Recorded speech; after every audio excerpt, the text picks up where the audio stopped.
आज आहे आपला डे 2 आणि हे बघा आज आपण विरूपाक्षा टेम्पलमध्ये आलो आहोत आणि आजच आहे 19th जी माझ्या मॉम डॅडची ॲनिव्हर्सरी आहे. सो आजचा दिवस खूप इम्पॉर्टंट. जो मेन टेम्पल आम्ही आजच्या दिवसासाठीच ठेवलं होतं. सो हे बघा, बाकी तुम्हाला डिटेल्स वगैरे तर मिळत राहतील पुढे. तर सकाळ सकाळी फ्रेश होऊन आंघोळ वगैरे करून रेडी होऊन आम्ही निघालो होतो आजच्या डे 2साठी. जसं मी तुम्हाला सांगितलं, आज मॉम डॅडची ॲनिव्हर्सरी होती, तर आम्ही पटापट सुरुवात केली सकाळची कॉफीने. इथे कॉफीचा स्वाद खूप वेगळा आणि मस्त लागतो. आणि आम्ही पोहोचलो विरूपाक्षा टेम्पलमध्ये. इथे आम्ही चप्पल वगैरे काढली आणि मॅन्डेटरी टिक्का लावून घेतला होता.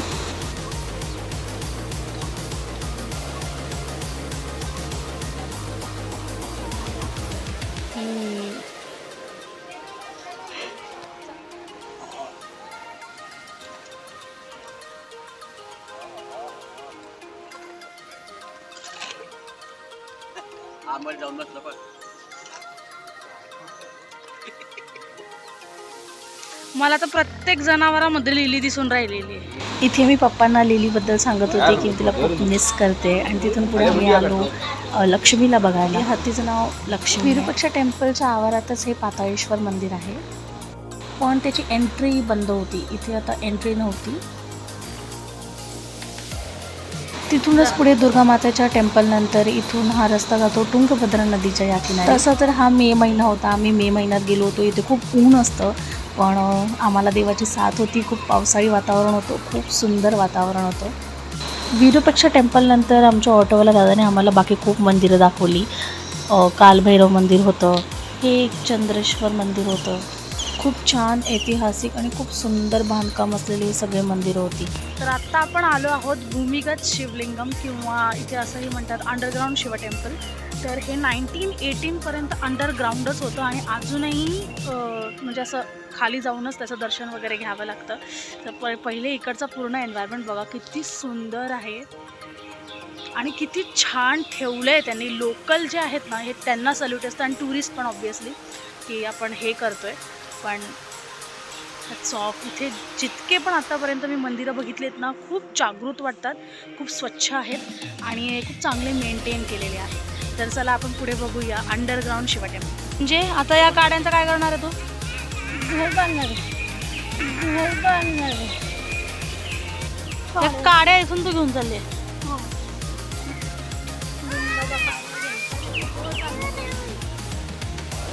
परिसर बघ किती चांगला आहे.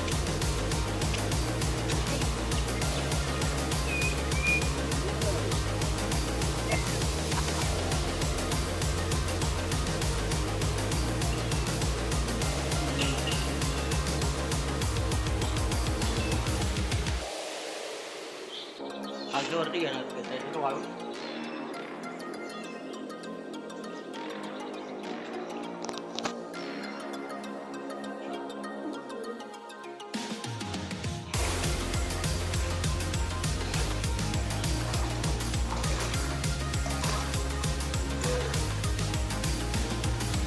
त्याच्या पुढे बघितलं मंदिर. आता या ज्या मावशी आहेत त्यांनी आपल्याला सांगितलं आहे की याला पाताळेश्वरसुद्धा बोलतात, भूमिगत शिवलिंगसुद्धा म्हणतात, अंडरग्राऊंड शिवलिंगसुद्धा म्हणतात. आणि 2 दिवस झाले इथे खूप पाऊस आहे. मी बघितलं असेलच, माझ्या सिरीजमध्ये नसेल बघितलं तर पूर्ण सिरीज नक्की बघा. लाईक, शेअर, सबस्क्राईब आणि शेअर करायला विसरू नका. तर 2 दिवस पाऊस पडला आहे आणि त्याच्यामुळे हे एवढं पाणी भरलं होतं. नाहीतर जर पाऊस नसेल तर तुम्ही थोडं आतमध्ये जाऊन दर्शन घेऊ शकता. आपल्याला जेवढं शक्य झालं तेवढं आपण घेतलं. तर हे होतं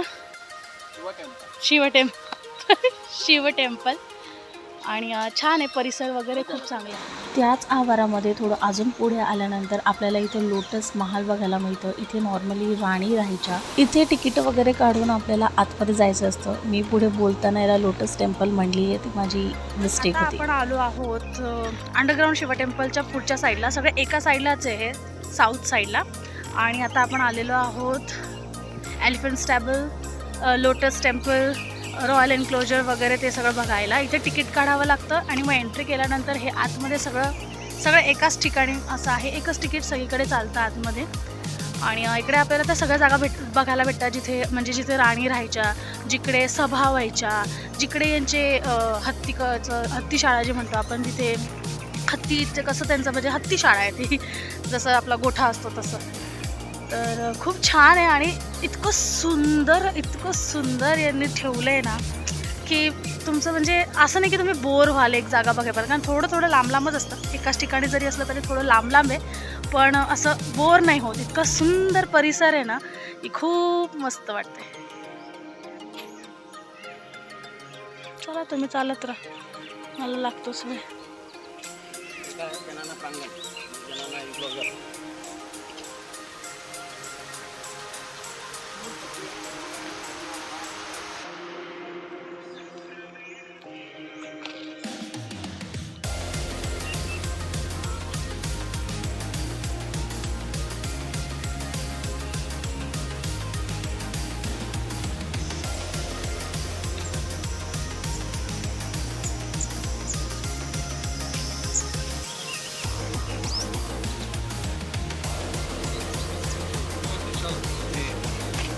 एकदा जेव्हा आपण अंडरग्राऊंड शिवलिंगा टेम्पलच्या आवारामध्ये येतो, त्याच आवारामध्ये हे सगळं आहे. एकदा तिथून जो आपण लेफ्ट घेतो त्याच पूर्ण मोठ्या एरियामध्ये हे सगळं पसरलं आहे.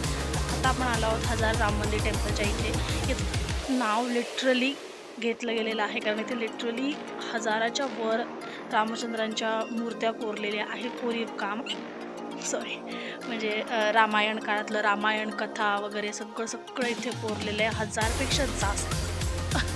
हजारपेक्षा जास्त आहेत, त्याच्यामुळे याचं तसंच नाव पडलं, लिटरल नेम आहे.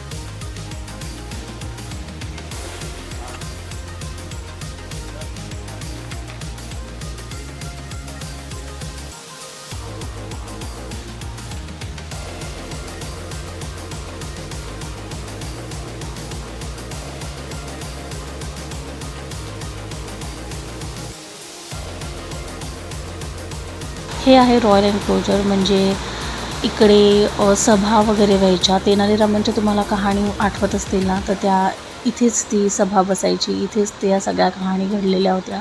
अशा ऐतिहासिक जागा बघायला मला खूप आवडतं. तुम्हाला पण आवडत असेल तर हम्पी तुमच्यासाठी बेस्ट पर्यटक स्थळ आहे.